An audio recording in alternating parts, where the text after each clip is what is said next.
Hello friends, welcome back to my YouTube channel Bio Tutorials by Deepti Verma. So today we are going to start the chapter Life Processes of class 10th NCERT. So in this chapter we will see all the things about the life processes, that what are the life processes, what are the different type of life processes that happens in a living organisms, and then after that we will see all the life processes in detail, like nutrition, respiration, excretion and the nervous system. So first thing is life processes. So first, what do you understand by the term life processes? So the simple thing means the processes that lead our life. The processes that lead our life means ऐसे processes जिनकी वजह से हमारी life चल रही है, जिनकी वजह से हम living organisms हैं. तो the processes that make us living organisms means the processes that are necessary for an organism to stay alive, means in processes की वजह से हम alive हैं, हम जिंदा हैं. Okay, and by these life processes we can easily tell that yes, this is living organisms and this is non-living. So first we need to understand the difference between the living and non-living organisms. So let's see the difference between living and non-living in short.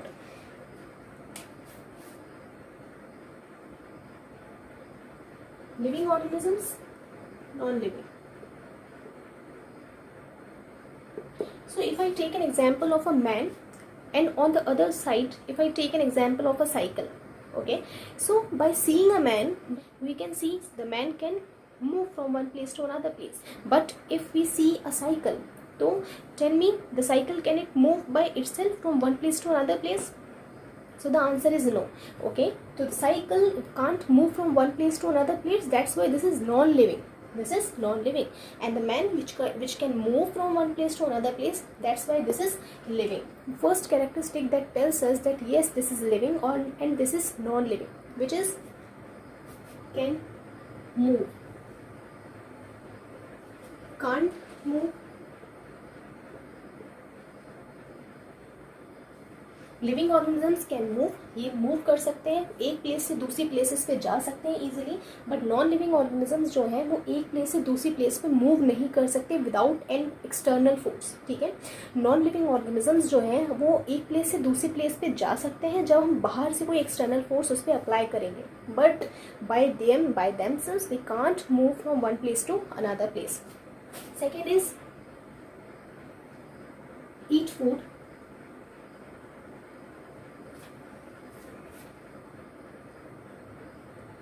Don't eat food. So living organisms, we animals are living organisms, so we know that we need food material. Okay, we need food material for what purpose? We need food to produce energy, and that energy we utilize to perform different type of functions. So this food is used by our body to produce what?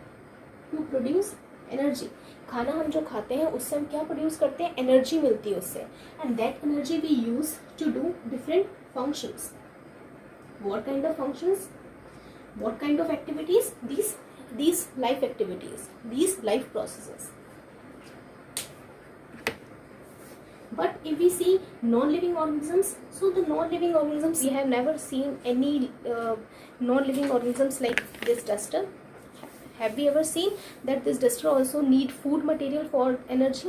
No, it does not need any food material and any kind of energy to perform different function. ठीक है, ये कोई भी काम करने के लिए इसे एनर्जी की ज़रूरत नहीं है, बिकॉज इसमें डस्टर कोई काम करता ही नहीं है. Okay, that's why these do not need food material.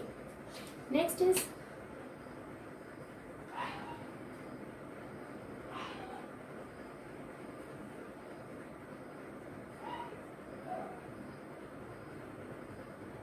next point is living organisms can grow. Grow means they show growth. Growth means जब हम इतने बड़े हुए हैं, तो सबसे पहले बचपन में जब हम छोटे थे उस समय हम बहुत ज़्यादा स्मॉल थे, छोटे थे. ठीक है, धीरे धीरे धीरे टाइम के साथ साथ हमारी बॉडी ने क्या है, हमारे जो सेल्स हैं उनमें ग्रोथ हुआ है बाय द सेल डिवीजन. ठीक है, एंड सेल डिवीजन के कारण जो ग्रोथ हुई है इसकी वजह से हमारी लेंथ में इंक्रीज हुआ है, लेंथ हमारी इंक्रीज हुई है. So we are growing continuously and this shows growth. So whatever the thing that shows growth, they are living organisms. But non living organism they do not show growth. अगर ये duster है, ये duster आज purchase किया है आपने और 10 साल बाद भी अगर आप ये डस्टर देखोगे तो इसकी साइज इंक्रीज नहीं होगी. ठीक है, इसमें कोई भी सेल डिविजन नहीं होता है. Why? Because this is totally dead thing, this is non living.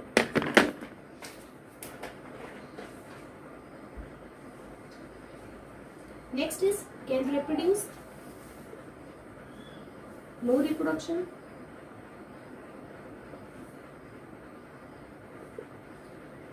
So this is also very important point, important feature, characteristic, that we living organisms can reproduce. So reproduce means just producing same copy as the parents.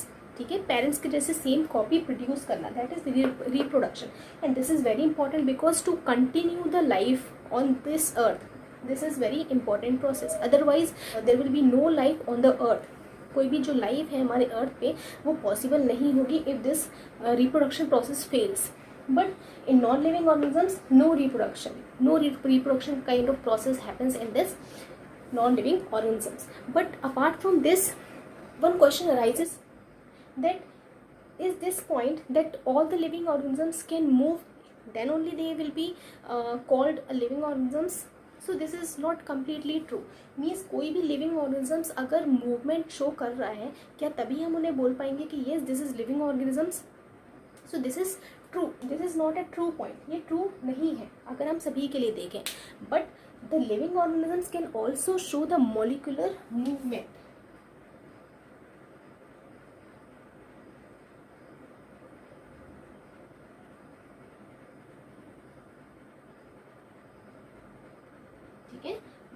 Movement is a characteristic that tells us that the thing is living organisms. If some organism is very small, is very very minute, that we can't see by our naked eyes, so क्या हम ऐसा भी कह सकते हैं कि yes अगर जो आई से हमें नहीं दिख रही है तो वो चीज़ लिविंग नहीं होगी? तो ऐसा नहीं है. कहने का मतलब अगर हम देखें, अगर मैं बात करूं वायरसेस एंड बैक्टीरिया की, तो वायरसेस एंड बैक्टीरिया जो होते हैं वो कैसे बहुत ज़्यादा माइन्यूट होते हैं, बहुत छोटे क्रिएचर्स होते हैं. ठीक है, जिन्हें हम नेक्ड आई से देख नहीं सकते. But these organisms are also living organisms. ठीक है, why? Because they show molecular movement. क्योंकि जो वायरसेस एंड बैक्टीरिया होते हैं उनकी बॉडी बहुत बड़ी नहीं होती, कॉम्प्लेक्स नहीं होती. ठीक है, जिन्हें हम देख भी नहीं सकते. बट उनकी बॉडी में मॉलिक्यूल का मूवमेंट होता है. मॉलिक्यूल भी वही है जिसे हम अपनी आईज से नहीं देख सकते. ठीक है, तो अगर कोई भी ऑर्गेनिज्म में मॉलिक्यूलर मूवमेंट हो रहा है, that happens in the virus and bacteria, so they will be also called they will be also placed in the category of the living organism. So alone this point can't tell us that this thing is really living organism. This is very important for the very small creatures. So I think this is clear, the difference between living and non-living organisms. Okay. After that we will see the life processes. What are life processes? Okay. So next is life processes. अब life processes क्या है? The processes that are necessary for an organisms to stay alive. This is life process. So friends, there are many life processes that are continuously happening inside our body, and that these processes they determine that yes we are living organisms. Suppose if we are sleeping, जब हम खड़े रहते हैं, जब हम sleeping position में नहीं रहते हैं, जब हम सोते नहीं हैं, उस कंडीशन में तो ठीक है, हम किसी भी पर्सन को देख के या फिर कोई भी एनिमल को देख के ये चीज़ बोल सकते हैं ये दिस इज लिविंग. बट अगर कोई suppose a man is sleeping और अ काउ इज स्लीपिंग और अ डॉग इज स्लीपिंग, ठीक है, तो हम क्या ऐसे बोल सकते हैं बिना उसको देख के हम क्या ये डिटरमाइन कर सकते हैं that this is dead animal, this is dead, this is not living? So no. अगर कोई भी man, if a man is sleeping, so at the time of sleeping many processes like the respiration and circulation of the blood and many other processes they are also occurring inside the body at the time of sleeping. Okay, so अगर कोई person so रहा है तो उस condition में भी उसकी body के अंदर बहुत प्रोसेसेस चलते रहते हैं जो कि क्या बताते हैं हमें कि that this is living organism. So first we will see how many types of life processes are there that happens in a living organism. So first is nutrition.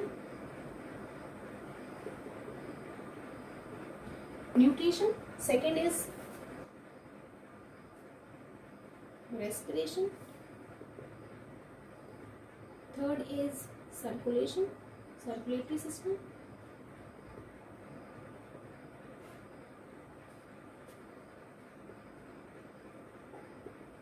Excretion.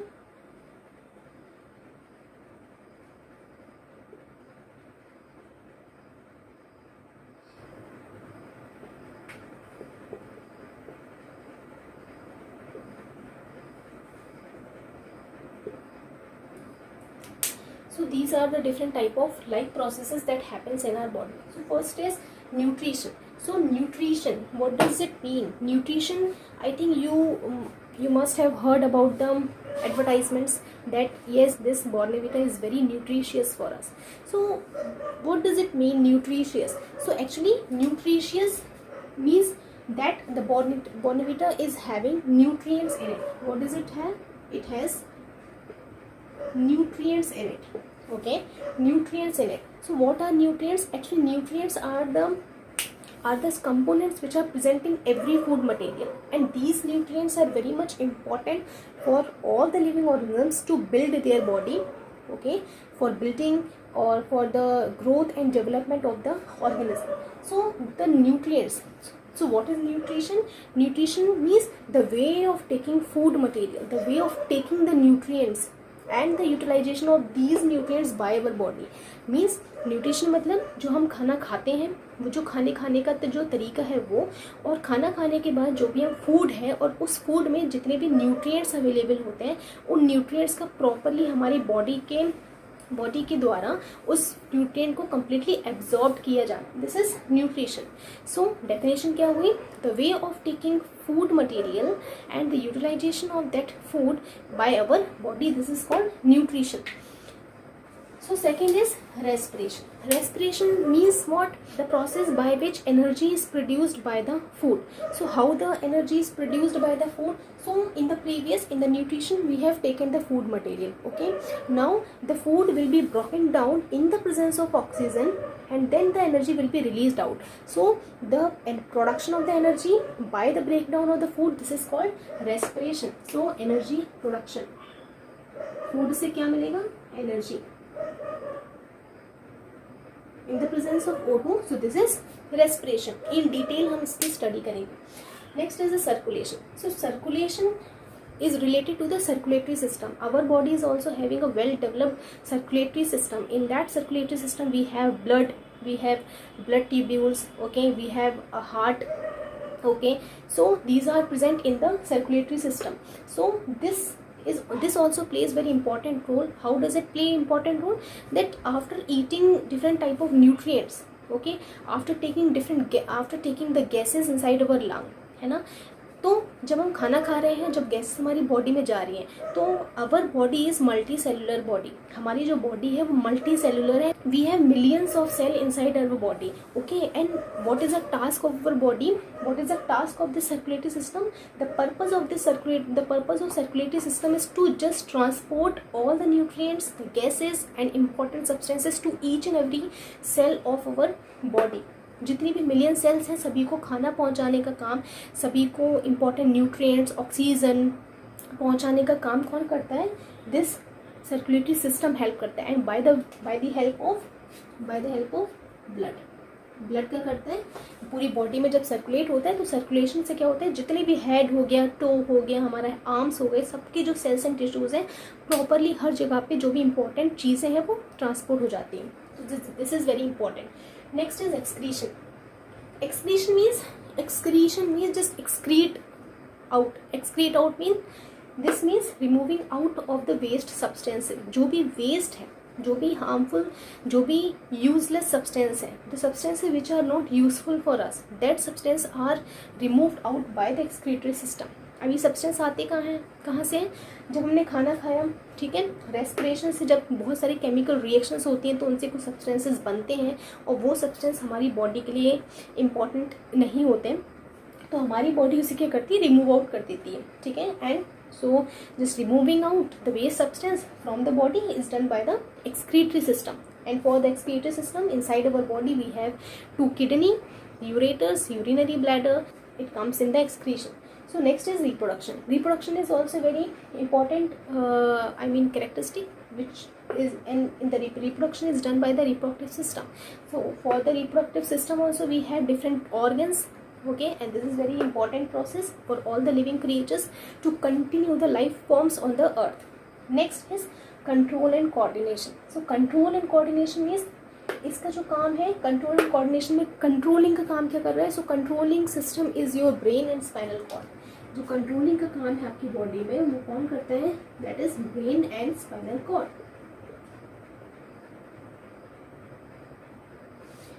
आपकी बॉडी में जो कंट्रोलिंग है कि जितने भी आपकी body में systems हैं, respiratory system, digestive system, excretory system, nervous system, ये जितने भी सिस्टम्स हैं इन सभी सिस्टम्स का एक साथ कोऑर्डिनेशन में काम करना, ठीक है, एक साथ कोऑर्डिनेशन में काम करना, प्रॉपरली वर्क करना, this all the thing is done by the brain and spinal cord. ठीक है, हमारे सोचने से पहले हमारी बॉडी चीज़ों को रिएक्ट कर देती है. सोचने से पहले हमारी बॉडी क्या कर देती है? रिएक्शंस कर देती है. रिएक्शंस मतलब कि हमारी बॉडी ऑटोमेटिकली सडन डिसीजंस लेती है, ठीक है ना, हमें बताए हुए.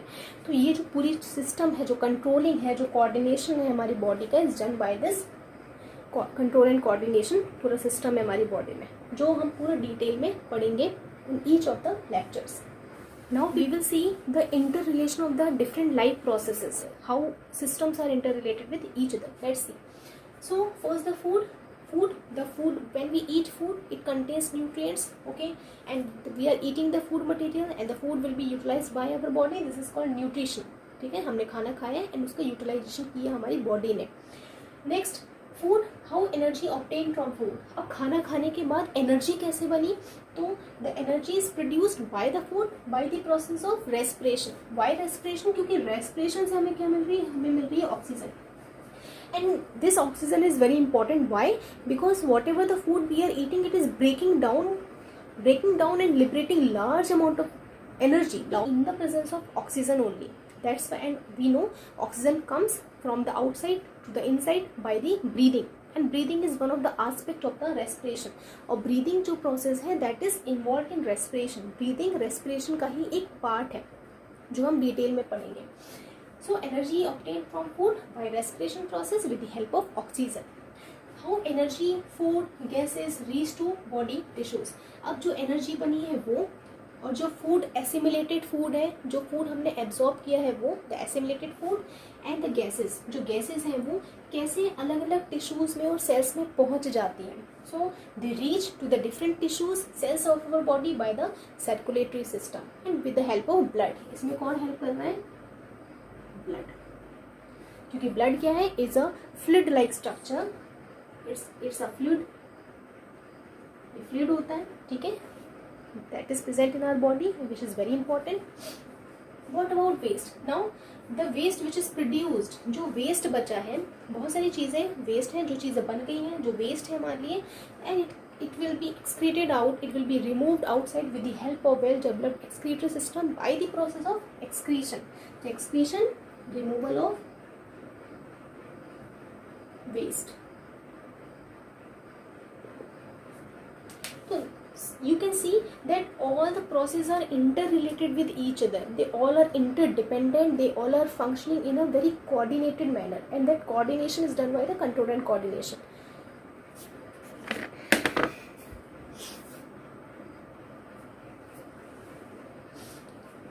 So in this lecture we will see about the nutrition. That is the first topic of the life process. So what is nutrition? Before also we have discussed many times about the nutrition. So again we will see in short the process of taking food and the utilization of food by our body. This is the nutrition. So nutrition is a process है. This is a process by which we are taking food. ये process है जिसके through हम क्या ले रहे हैं? खाना खा रहे हैं. और जो खाना खाने का जो प्रोसेस है और उस फूड का जो यूटिलाइजेशन है हमारी बॉडी के थ्रू, इस प्रोसेस को बोलते हैं nutrition. So what are nutrients? अब न्यूट्रिएंट्स क्या होते हैं?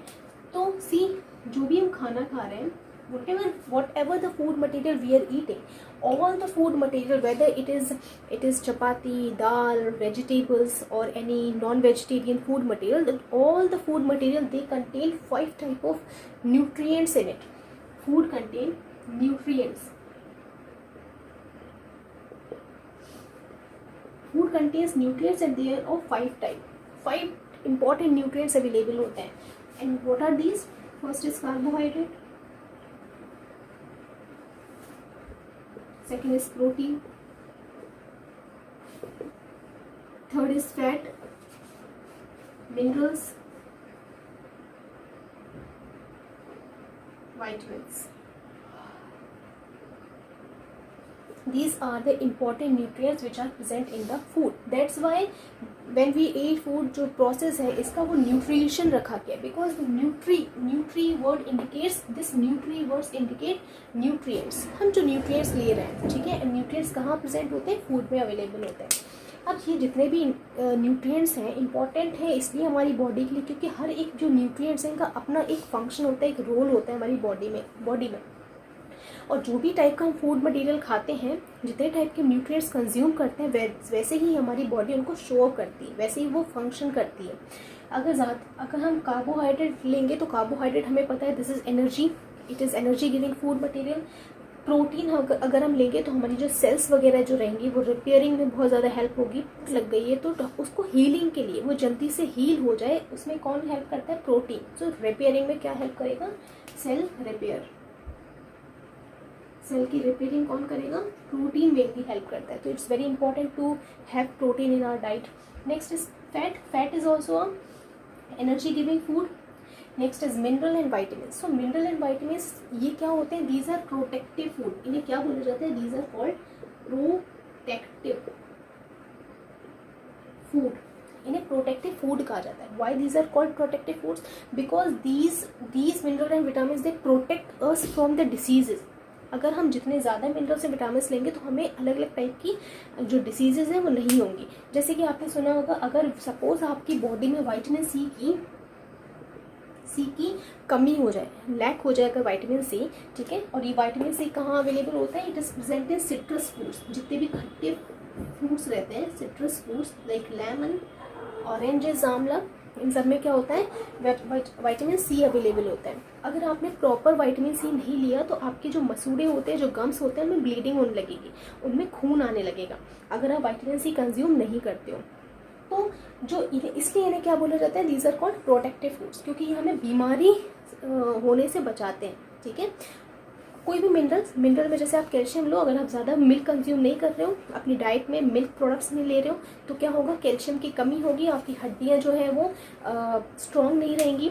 ठीक है. आपकी हड्डियों में होल होने लगेंगे, जिससे आपको बीमारी हो सकती है, ऑस्टियोपोरोसिस. ठीक है. ऑस्टियोपोरोसिस जिसमें आपकी जो हड्डी है वो सॉफ्ट होने लगेगी और आपकी हड्डियों में से आवाज़ आने लगती है.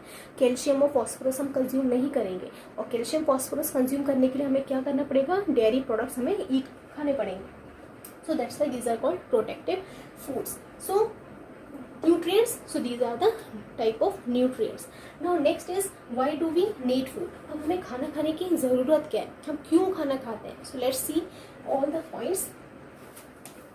First is food contains nutrient. First क्या है? हम क्यों खाना खा रहे हैं? क्योंकि the food we are eating it contains nutrients.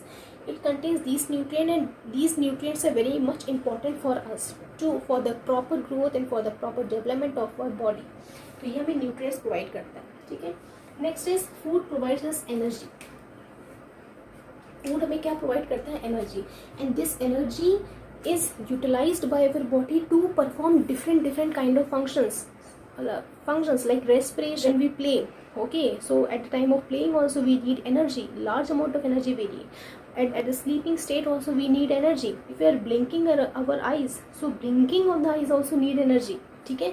सो हमारी बॉडी हर छोटे छोटे काम के लिए क्या चाहिए? उसे एनर्जी चाहिए. और अगर हम खाना नहीं खाएंगे प्रॉपर तो हमें एनर्जी नहीं मिल पाएगी. तो आपने देखा होगा, जैसे आप सुबह उठते हो और आप ब्रेकफास्ट करते हो, तो ब्रेकफास्ट करने के बाद आपको एकदम एनर्जेटिक फील होता है. अगर आप मॉर्निंग में या आफ्टरनून लंच नहीं खाओगे तो आपको क्या फील होगा? आपको एनर्जेटिक फील नहीं होगा, बहुत ज़्यादा रेस्टलेसनेस टाइप का होगा, आपको थकान टाइप की फील होगी. तो आप जितना ज़्यादा खाना खाओगे आपको उतनी ज़्यादा एनर्जी मिलेगी. So for the energy we need food.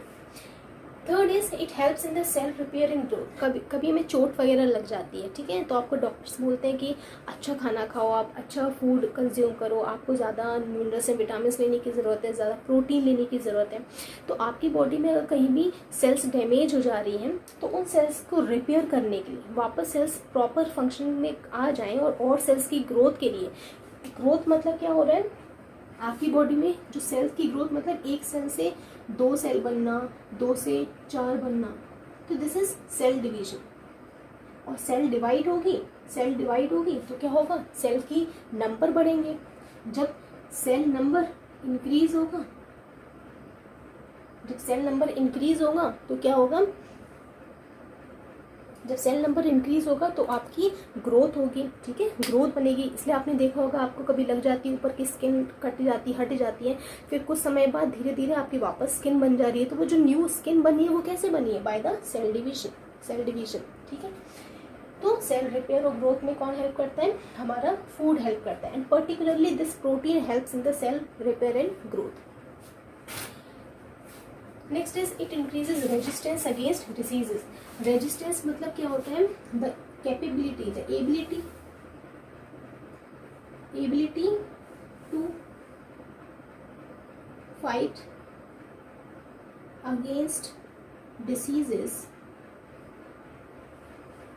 मतलब कि जो बीमारी से लड़ने के लिए हमें एक क्षमता प्रोवाइड करती है, जो हमें एक एनर्जी प्रोवाइड करती है, जो एबिलिटी है हमारी बॉडी में, ताकि हम कोई भी इन्फेक्शन से हम लोग क्या कर सकें, फाइट कर सकें। So that resistance, that ability is provided by the food, ठीक है। अब कैसे एनर्जी हमें रेजिस्टेंस प्रोवाइड होगा, अभी मैंने आपको बताया था कि हम जितना विटामिन से मिनरल्स कंज्यूम करेंगे तो हमें क्या मिलेगी, हमें रेजिस्टेंस डेवलप होगी, and that's why these minerals and vitamins are called protective foods. तो जितना ज़्यादा रेजिस्टेंस आपकी बॉडी में रहेगा उतना ही आप कम बीमार पड़ोगे। इसलिए आपने देखा होगा कि बहुत सारे जो लोग होते हैं अपनी डाइट में ज़्यादा अमाउंट में फ्रूट्स नहीं खाते, वेजिटेबल्स नहीं खाते, ठीक है।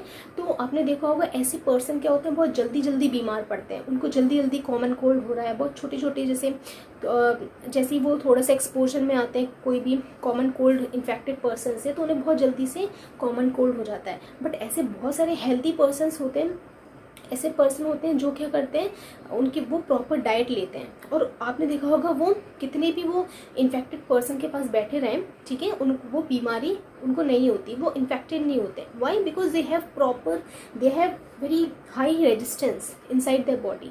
ये रेजिस्टेंस क्या करता है, उन्हें बीमारी होने से बचाता है। So in this lecture we will see about the mode of nutrition. Mode of nutrition means what are the different ways of taking in food material.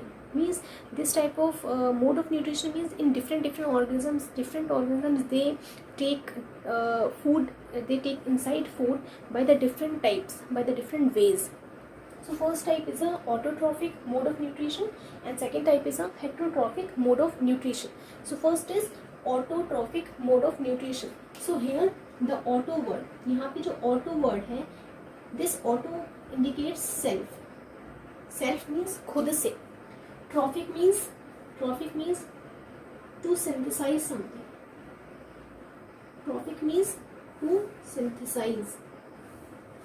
Okay, so autotrophic mode of nutrition means it's a process in which an organism synthesize their own food by themselves. They are not dependent on any other organisms for the food material. They are making the food material with the help of the raw materials, with the help of raw substances, and they make food material. So this is autotrophic mode of nutrition, and this is also called self-dependent. These are self-dependent, जो खुद से ही खाना बना रहे हैं. These are self-dependent.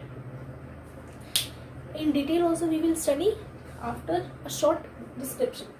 So next, in autotrophic mode of nutrition, there again this is divided into two types. This is photosynthetic and second one is a chemosynthetic. So photosynthetic means what? Photo indicates light. Synthetic means to synthesize.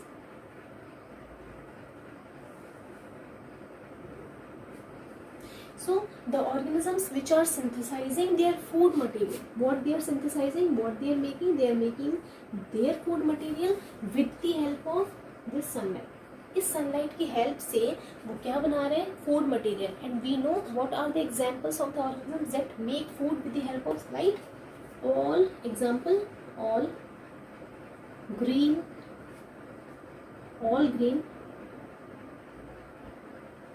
plants and few microbes like nostoc, Anabaena. This is very surprising that in the autotrophic, in the photosynthetic mode, these nostoc and Anabaena, these two are microbes. ये microbes हैं and these are animals. ठीक है, they are animals.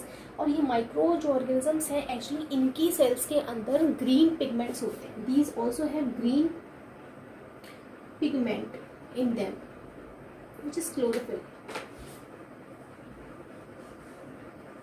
And with the help of this chlorophyll, they fixes the light energy and they are able to make the food material. So nostoc, Anabaena, they are photosynthetic organisms and all green plants. Why green? Because if the plant is green, they will be having the green pigment. Green pigment is the chlorophyll, and the chlorophyll fixes the sunlight, and with the help of this, they make the food material. Second is chemosynthetic. So chemosynthetic means with the help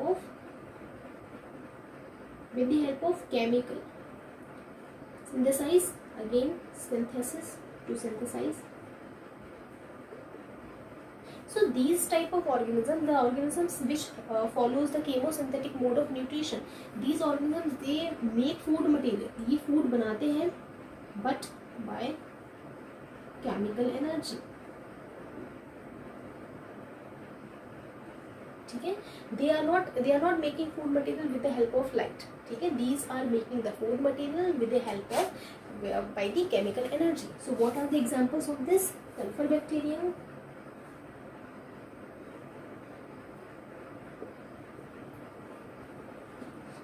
Nitrosomonas bacteria, sulfur bacteria, Nitrosomonas bacteria. These are the examples of the chemosynthetic mode of nutrition. So the next one is a heterotrophic mode of nutrition. So hetero means others, trophic again to synthesize.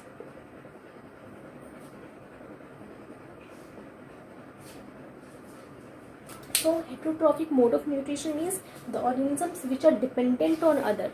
Now recall, who are dependent on plants? We animals. We animals are totally dependent on the plants. Okay, we cannot grow potato in our hands. We can't grow any fruits or any vegetables in our hand. So we are dependent on the plants for the food material. Okay, plants are making the potato, they are making tomato, they are making vegetables, they are making fruits. Okay, and that fruit, vegetables, different type of foods we are taking from the plants. Okay, so we are the examples of heterotrophic mode of nutrition. So this is examples are all animals.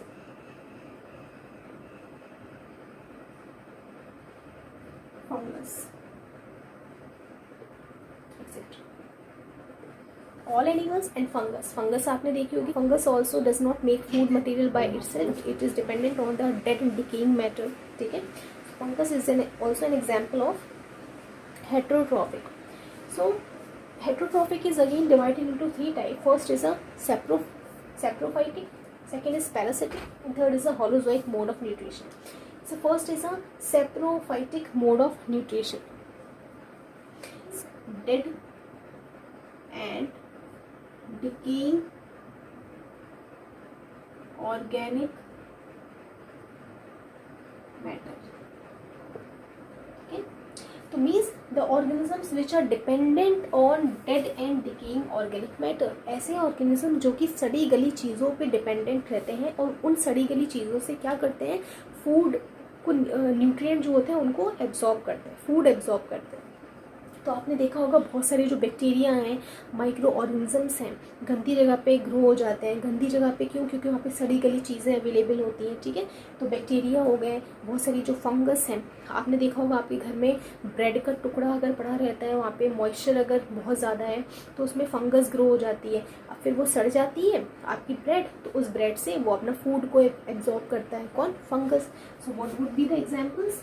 Fungus, bacteria,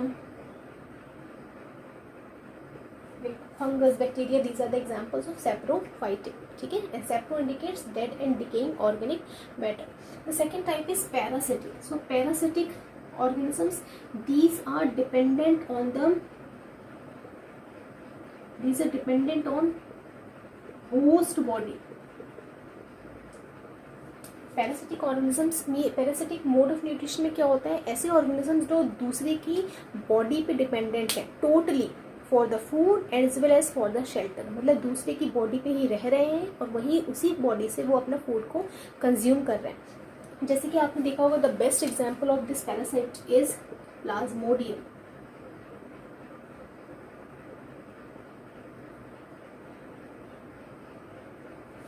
And we know Plasmodium is a malarial parasite, ठीक है। This Plasmodium is a malarial parasite and we know this Plasmodium, it is present in the larva of the mosquito, ठीक है। When female Anopheles mosquito bites us, जब female जो मच्छर होता है Anopheles, जिसका नाम है एनाफिलीज, जब ये मच्छर हमें काट लेता है, ठीक है, और काटने के बाद ये क्या करता है, जो प्लाज्मोडियम उसकी लार में प्रेजेंट होता है उसको हमारे ब्लड में ट्रांसफ़र कर देता है। तो जब ये प्लाज्मोडियम जो कि पैरासाइट है जैसे ही हमारे ब्लड में आता है तो ये हमें क्या कॉज करता है? It causes malaria, it causes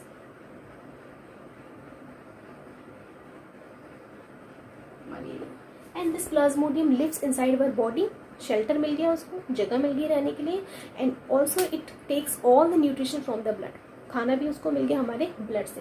so this plasmodium is a parasite. अब जो पैरासाइट है these are also of the two type, I am just rubbing it.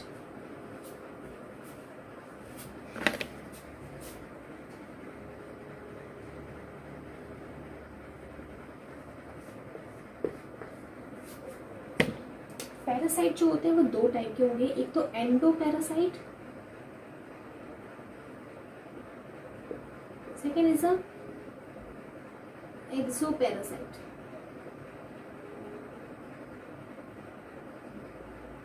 अब आपको नाम से ही पता चल रहा होगा, एंडो मीन्स इनसाइड,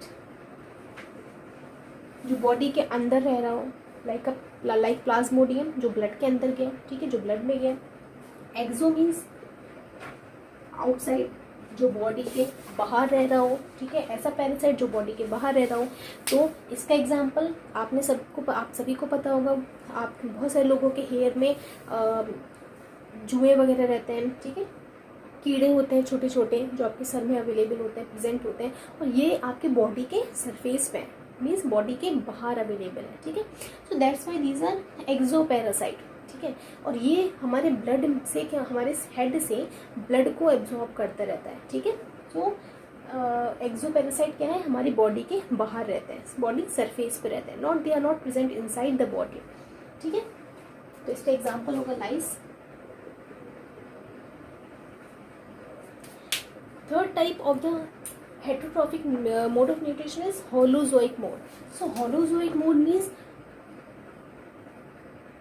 ऐसे ऑर्गेनिज्म जो कि कॉम्प्लेक्स फूड को कंज्यूम कर रहे हैं, ऐसे ऑर्गेनिज्म जो कि कॉम्प्लेक्स फूड को कंज्यूम कर रहे हैं। अब कॉम्प्लेक्स फूड मीन्स क्या होता है? कॉम्प्लेक्स फूड मतलब कि या तो वो फैट ले रहे हो, या तो वो कार्बोहाइड्रेट को खा रहे हो, या तो वो प्रोटीन खा रहे हो। We know fat, carbohydrates, protein, these are complex food, ठीक है। और इनके सिंपलर फूड्स क्या हैं? फैटी एसिड्स एंड ग्लिसरॉल, ठीक है। Fatty acid and glycerol is a simpler form of fat. जब फैट टूट जाता है पूरा तो सिंपल इसमें कन्वर्ट होता है। कार्बोहाइड्रेट का जो सिंपलर फॉर्म है दैट इज ग्लूकोज। प्रोटीन का है अमीनो एसिड,